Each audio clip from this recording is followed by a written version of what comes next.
Well, welcome to this episode of Sooner Legends Podcast. I'm your host, Mike the Legend, and today I am going to be recapping the spring game. I had to listen to it. I couldn't watch it, but I'll kind of give you my 2 cents about it. Sounded like a good day today. A lot of fun. The red team won 58 to, oh hell, I can't remember. I can't remember from one day to the next, but the red team won.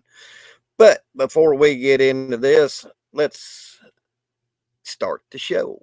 Through 153 games, our record was 125, 24, 4, 2 now.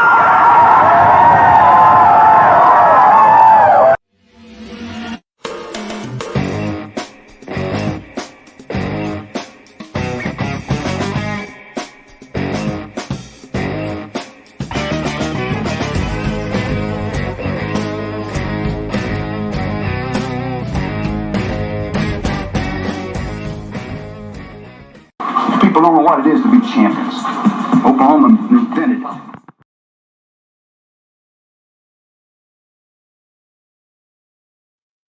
Well, welcome in to this episode of Sooner Legends Podcast. I am your host, Mike the Legend, and I certainly want to thank you for pulling up today. If you're new to the channel, can I get you to hit that red subscriber button, turn on your post notification bells, that way you won't miss any OU football related content that I'll be dropping in the future. And could you please give me a like?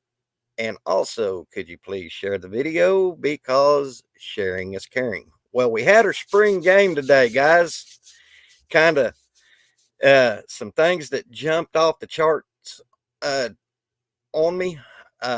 Like I said, I had to listen to it on an affiliate station, but I was able to get a lot out of it, listening to Teddy and the other broadcaster and Gabe and Pack down on the sidelines. So some things that jumped out to me was Bates and Sexton and Fabici Nawarwe.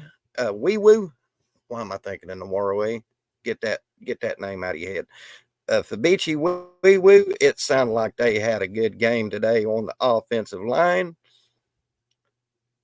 And what can we say about Jackson Arnold and Burks? I got a text from Coop a while ago, and I agree with him. Burks is he's first round draft pick, bar none. Give it to him. This guy,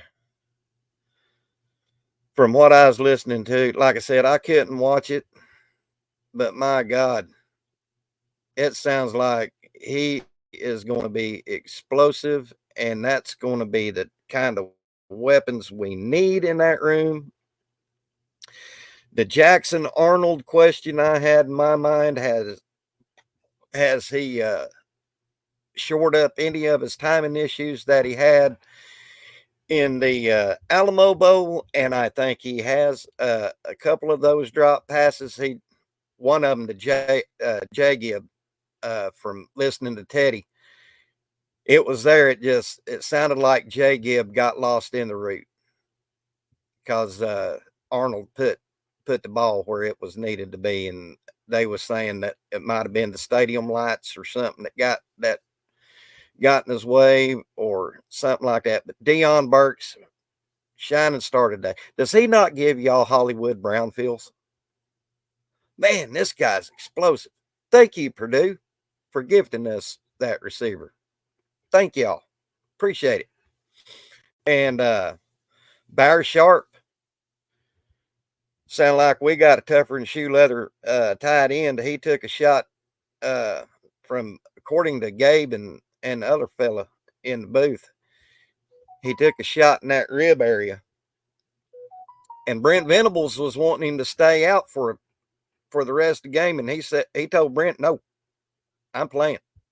We need that kind of toughness. So, oh my God, Sawchuk and Hicks, guys, I've been hearing Hicks all since the end of the season, and a couple guys. We got a jewel in Hicks. And Gavin Sawchuk, according to what I was listening to with Teddy Lehman, he was taking his time. He was finding his holes. He was following his blocks.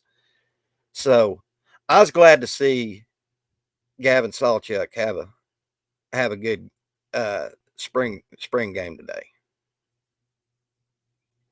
Now let's move it over to my favorite position of the game, defense.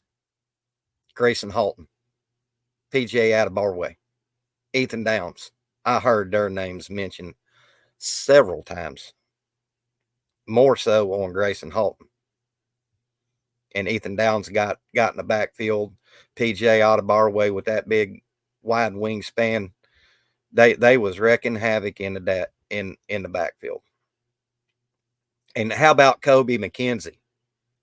I mean, he stood X-Rob up, and X-Rob is like a Mack truck coming at you, and McKenzie just stopped him in his tracks.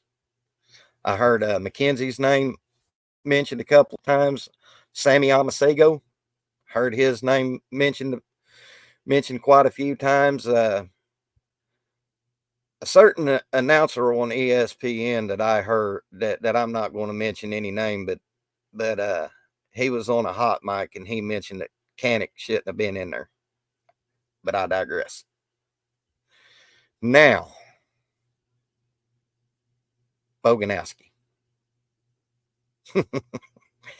If he treats his teammates like he did today,